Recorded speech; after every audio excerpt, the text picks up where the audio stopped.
welcome to Friday's edition of Cracking the Cryptic, where I'm feeling rather tired today. I made the mistake of cycling up Box Hill this morning, and my body is protesting. I'm hoping my brain will still work, but we shall see. And we have a debut on the channel for you today by Rodrigo Mahu, which makes me think maybe I should be trying to play Rodrigo's guitar concerto as the introduction, which I used to be able to play on the guitar, but I haven't looked at for years.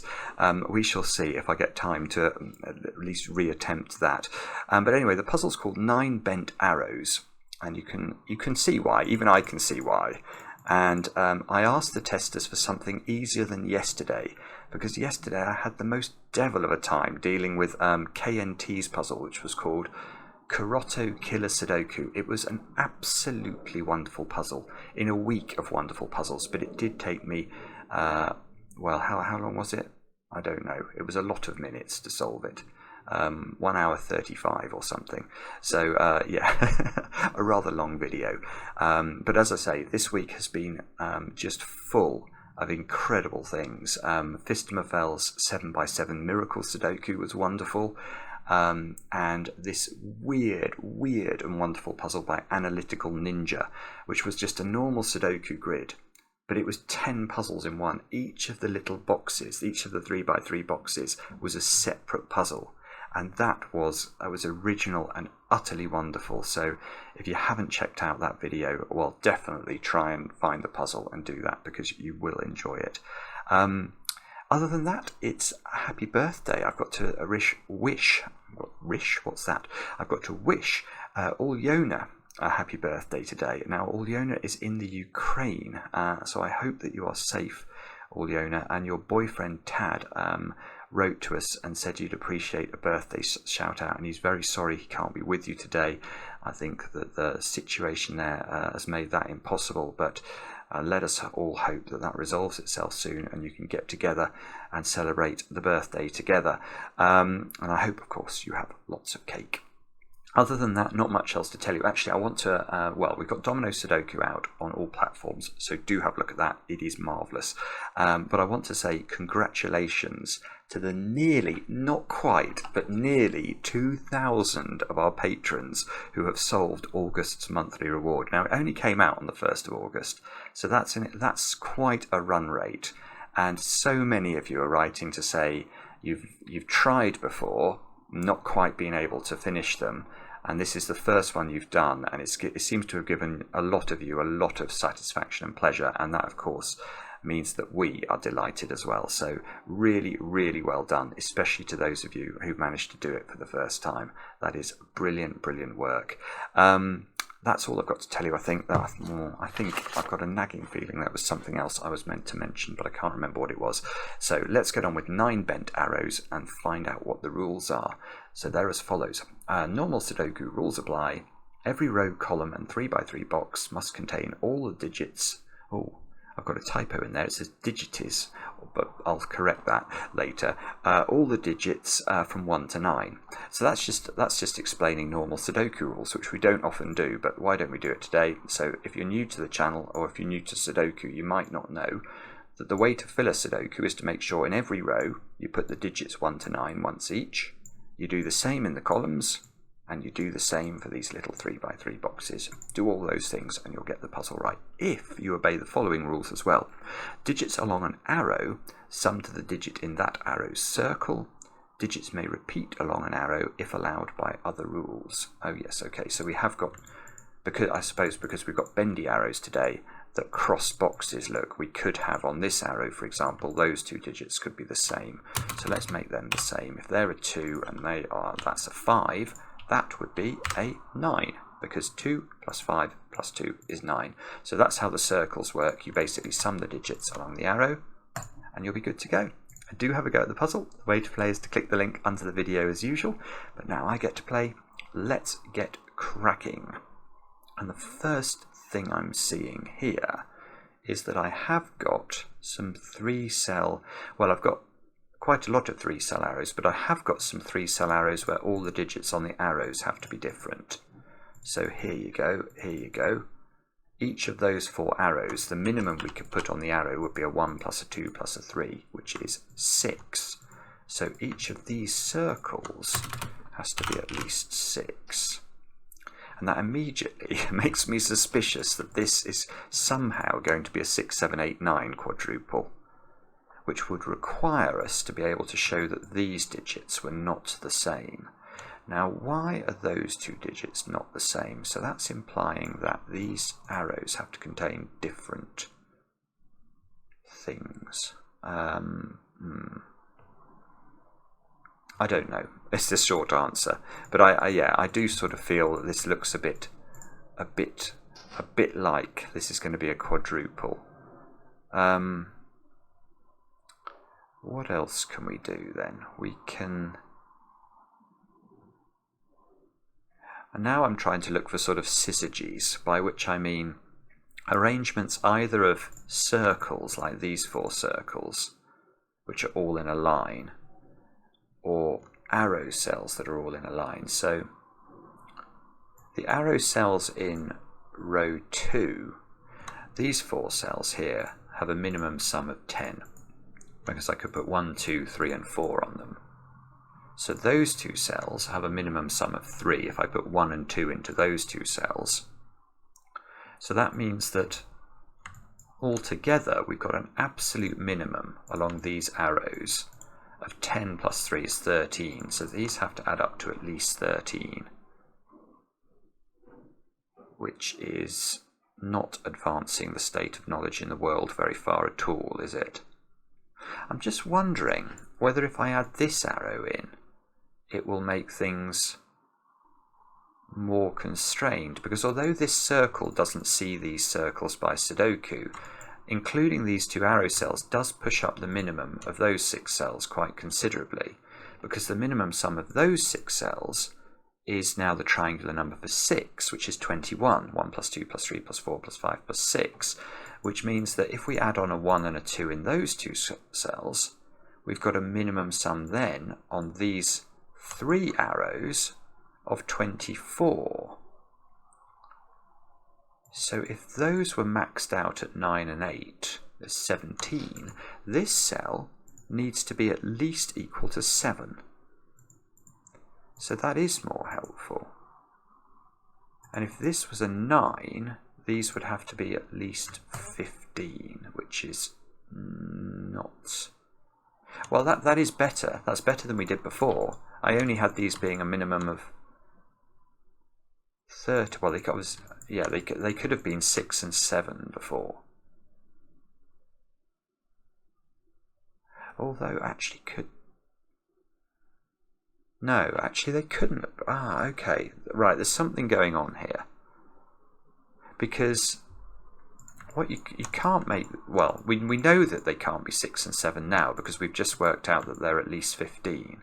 But that got me thinking about this sort of configuration. If you did that and that, so if you tried to make these 6 and 7, you've got a Sudoku problem in row 3.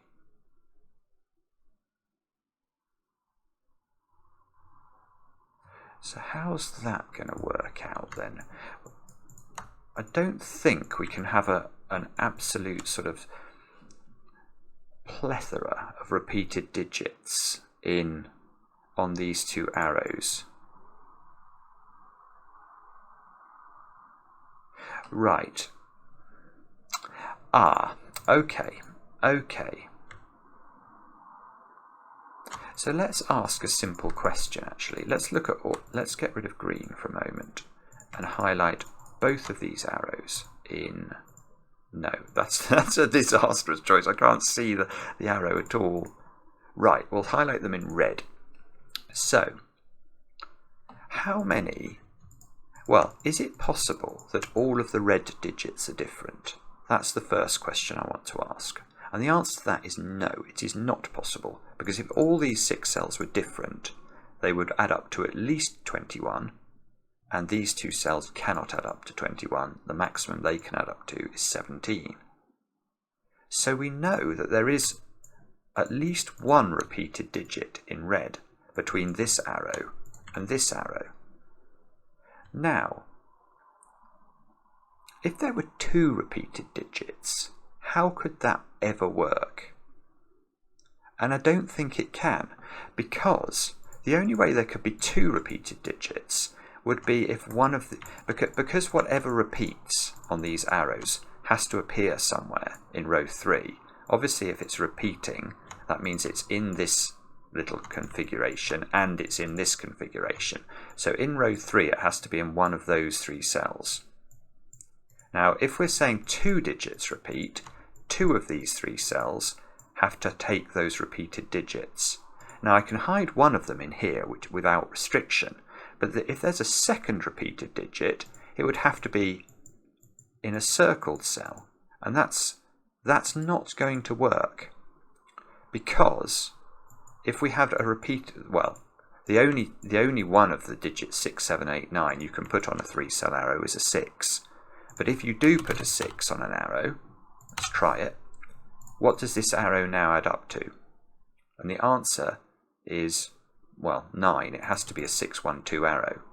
So both of those cells would have to be 9 if there was a repeated 6. Yeah, so, I mean, you just can't do it. You can't repeat 6 on the arrow, because you're going to have to put 6 in one of those 2 cells, and it won't work. So that means that we actually know exactly how many repeated digits there are in red. So there is 1 repeated digit, and whatever it is, it goes there. So that digit is the repeated digit between these 6 cells.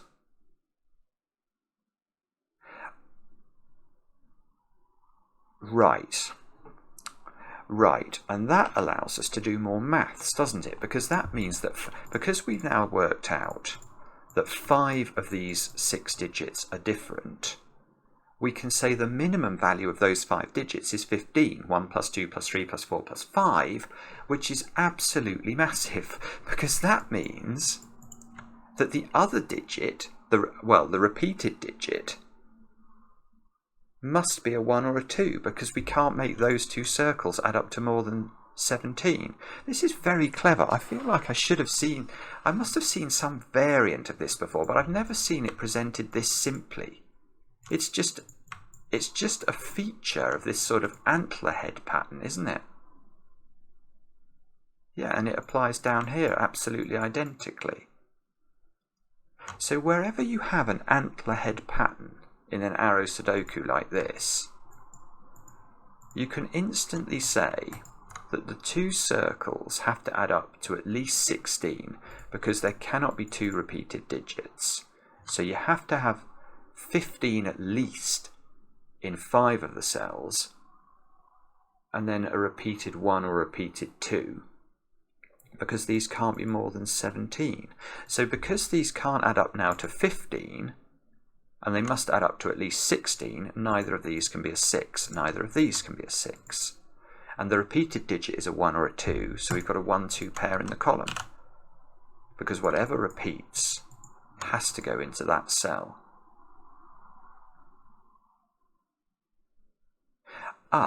Now, you can go further than this, because now there's an X-wing on 9s in those positions, because I know the 2 circles add up to 16 or 17. They're either 7, 9 or they're 8, 9. I'm trying to resist sneezing.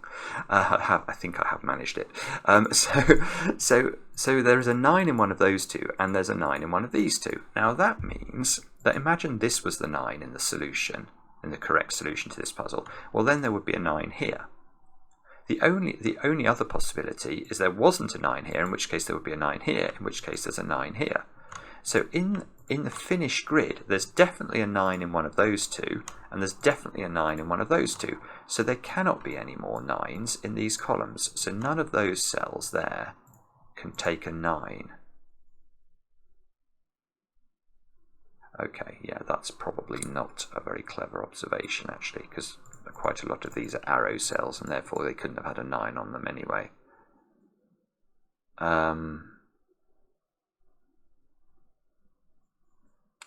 So what we might have to do now is do some pencil marking, which Mark would be delighted about, because it's quite extensive pencil marking, isn't it? Because these, well, the red cells, and let's give these their own colour as well. What should we make those? Does orange show up? No, it doesn't. What about green? Green, I can see the arrows. So in red and green, we could have, well, we've either got 1, 2, 3, 4, and 5, and then we could have a repeated 1 or a repeated 2, or we've got 1, 2, 3, 4, and 6, which is 16, and then it would have to be a repeated 1. So these red and green cells, they can unfortunately have 6 on them. So they're from 1, 2, 3, 4, 5, and 6. That's horrendous, isn't it? I don't actually like doing that. I think I might take that out. It's too much for me to keep track of.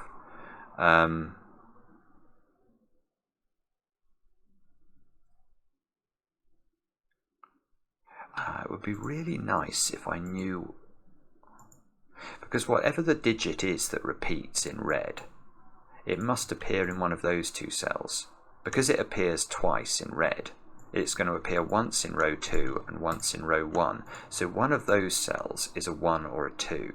And if we knew what this was, we would be able to pinpoint that digit. The same must be true, of course, on the other antler head at the bottom. Ah, what about these circles now? Because, well, what I was thinking is that cell's now been pushed up because it can't be a 1 or a 2 anymore. But I'm actually thinking maybe it matters more that there's a 9 looking at these circles. So in this little syzygy of planets here, with the sort of eyes of the deer or the moose or the elk, and these 2, the minimum value for those is, well, it was 13, which is 1, 2, 3, 4 in that row, and then 1 and 2 there, but that can't be a 1 or a 2, so it's now 14. The absolute minimum value of those cells, let's get rid of the yellows actually just for a moment. The minimum value of those cells, that's terrible. The grey, there we go. The minimum value of the grey cells is 14. And, well, that's very interesting, isn't it? Because these cells can't include a 9.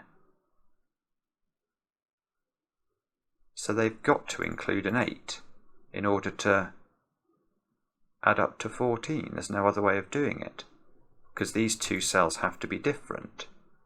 So now these 2 can't have an 8 in. So they're a 7-9 pair adding to 16, and that does it. That's beautiful. So now the red cells have got to be 1, 2, 3, 4, and 5, and a repeated 1. So we've now got a 1 in one of these 2 cells. And these 2 cells now have to be a 6-8 pair, because they can't involve 7, and the only way of getting to 14 is therefore going to be 8, 6. So suddenly we've broken into the puzzle, I think. And these cells now have to add up to their absolute minimum, which means these are 1, 2, 3, and 4. This is a 3 explicitly, and that's a 1 because we needed those to add up to 4. That cell's not got to be a 1 or a 3.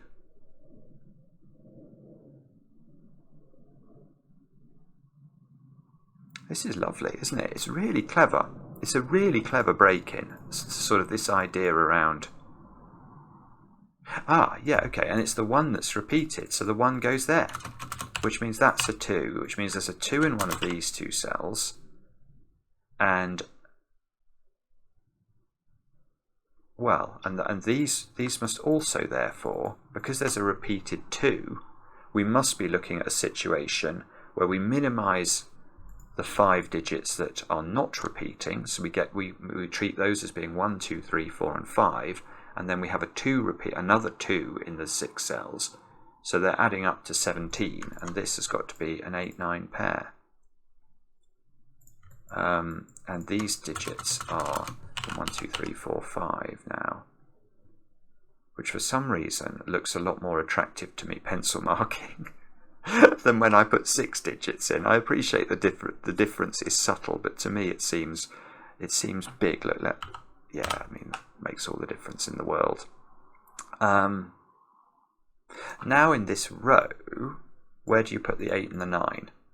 And the answer is not there, so it's got to go in those squares. Oh, I see. And the same, this is lovely, the same thing happens in row 2. Where do you put those 2 digits? You can't put them in these cells, so they're a pair. So now I've got another X-wing on 9s. So I've got an X-wing on 9s in those 4, and an X-wing on 9s in these 4, which is stopping that being a 9.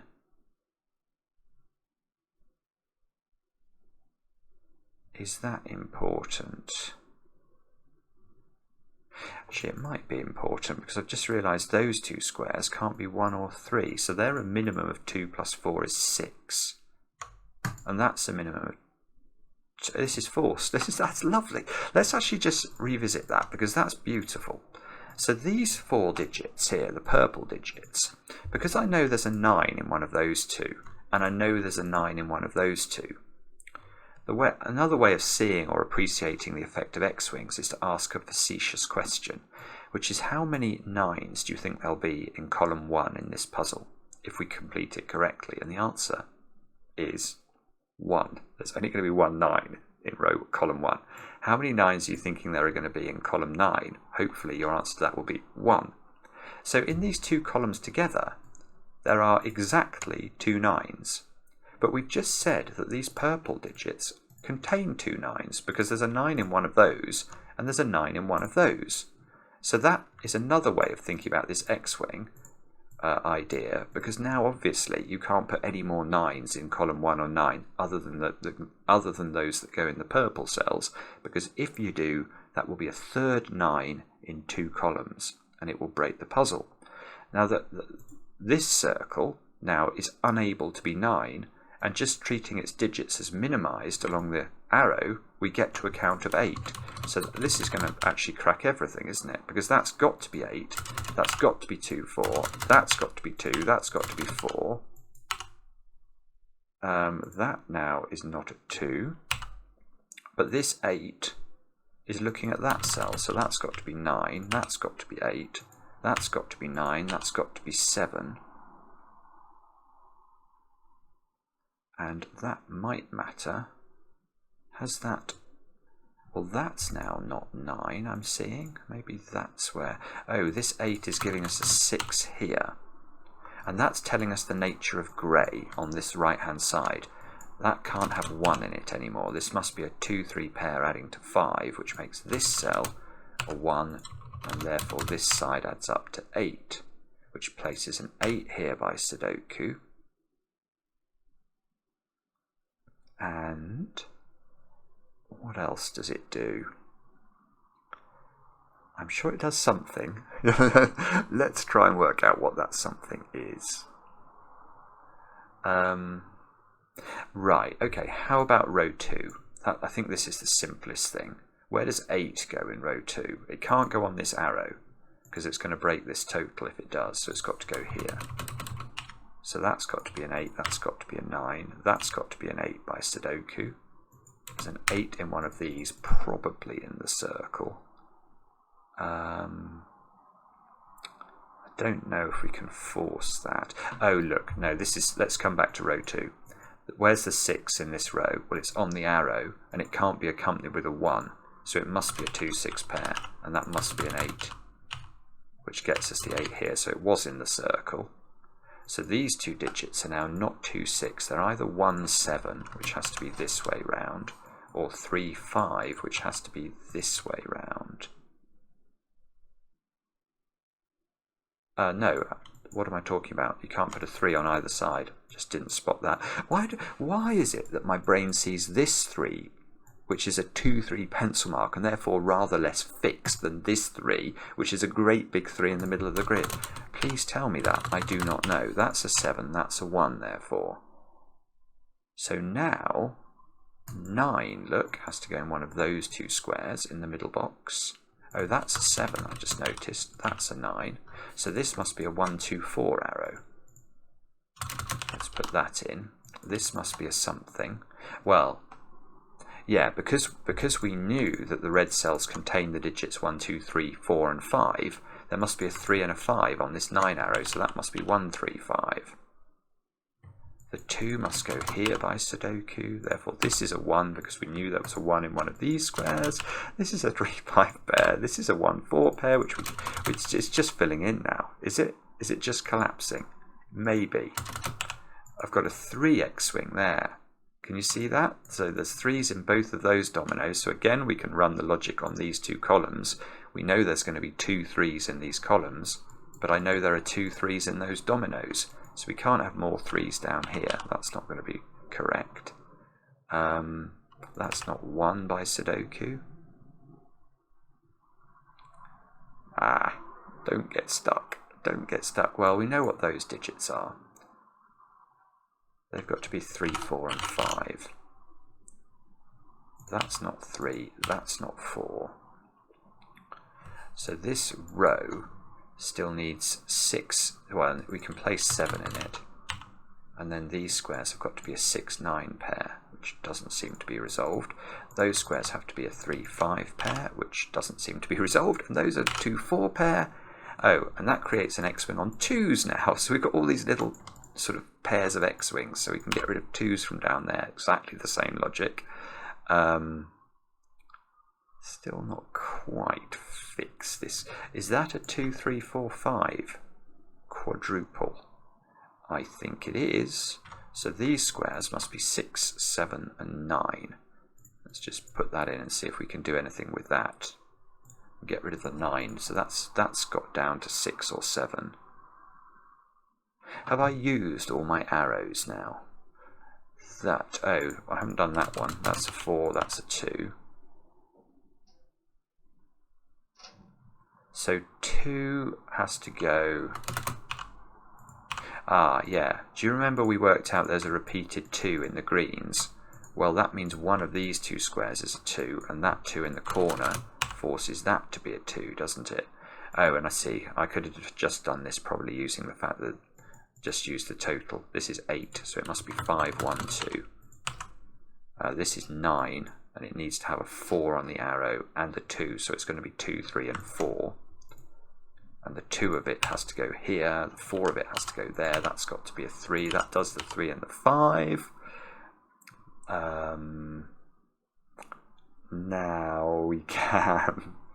oh yeah, we can place 1 in this column. So this is a 5, 6 pair. One of these squares is a 3. So one of those... Oh, look, 3, 3. That's a 3.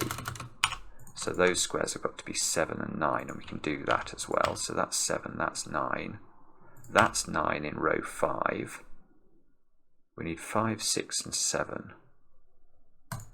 So that seems to have to be... So the 7 gets placed here. We need 3, 4, and 5 in this column. So that's 5, that's 4, that's 3. This is now a 6 by Sudoku,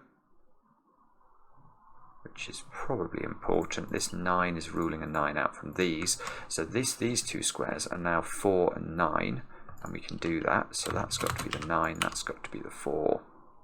5, 6, and 7 over here. Bobbins. And that square's 5, 6, or 7 as well. So the 7 goes here, and we get a 5, 6 pair. And this is all fixed. Sorry, I was being slow. And now we've got 4, 6, and 7 there, which we can do the 6 of, the 7 of, and the 4 of. Tidy some stuff up at the top. This 2 is giving me the 2 and the 6. I think it's collapsed, hasn't it? It's simply going to be a case of figuring out these last few steps of Sudoku, and we should be good to go. This 4 is doing 4, 2, 2, 3, 3, 5. That's a 3 by Sudoku, so that's a 5, that's a 4, that's a 9, that's a 6. And those are 1, 3, and 5. So we can do 3, 5, 1. Yay. Beautiful. Very nice indeed. What a debut from Rodrigo Mahu. That's just really original. You guys will now say, "Oh, Simon's seen that pattern 300 times before." I might have done, but I don't remember seeing it. And I'm pretty sure I would have christened it the Deer Antlers, because it really is. Oh, maybe I should be playing Cavatina then. Stanley Meyer's song, obviously, from The Deer Hunter. Or maybe that would be a hint as to how to solve the puzzle, which I think is all about how these sort of deer antlers work and working out how many repeated digits there are on them. Absolutely lovely though, wasn't it? That was really cool. I'll be interested to see whether people find that easy or hard. I found it tricky, I think. Trickier than I thought it would be, but very, very cool. Let me know in the comments how you got on. I do enjoy them, especially when they're kind, and we'll be back later with another edition of Cracking the Cryptic.